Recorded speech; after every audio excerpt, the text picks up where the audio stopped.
Hi, I'm Kathy Garner, and I will be speaking today about comparing the mental health in veterans and comparing that with the things they carry by Tim O'Brien. Many Americans have been deployed to war over the past decade and have returned home with some extensive mental health issues. According to the Substance Abuse and Mental Health Administration, military families have a culture of mental health needs that have not been understood within the community.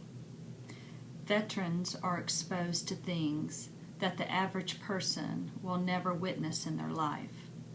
Though many veterans witness situations that may cause them mental anguish in the long run, not all of them seek the help they need mentally to function from day to day. Some deal with the shame of needing help, while others face many barriers that keep them from getting the proper treatment. When I think about the things they carried by Tim O'Brien, the men illustrated were in the middle of war hoping to make it back to their loved ones. They not only carried physical items of war, but they also carried emotional effects, which had lasting mental effects for some. The men were dealing with many different issues, and though never being actually mentioned, post-traumatic stress disorder, or PTSD, was depicted in many different ways. PTSD is a mental disorder that is triggered by something tragic. Some of the symptoms include flashbacks, anxiety, nightmares, and uncontrollable thoughts about the event. PTSD was not recognized as a disorder until 1980.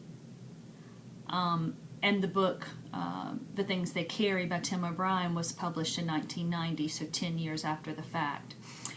When I look back at the articles and I think of things that were happened during the article, when it talks about the characters carried all the emotional baggage of men who might die: grief, terror, love, longing, those intangibles, but the intangibles had their own mass and specific gravity.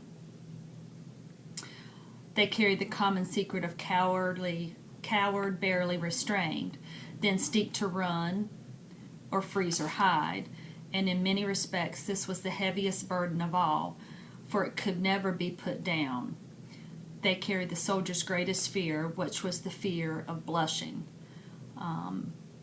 So again, never wanting to show their weak side. There was many studies that came out on the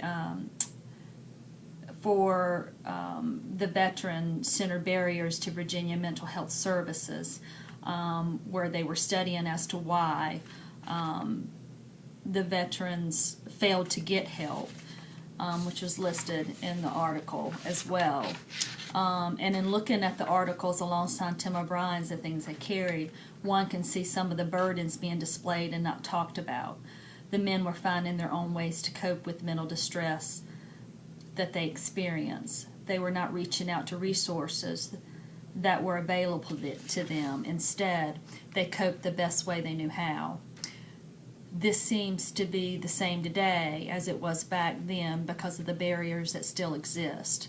Many struggle financially, are not able to make the appointments or afford the treatment, therefore they don't stay compliant. It would benefit our country to really dig in and try to alleviate some of these barriers for those brave men and women that risk their life to save our country. Thank you.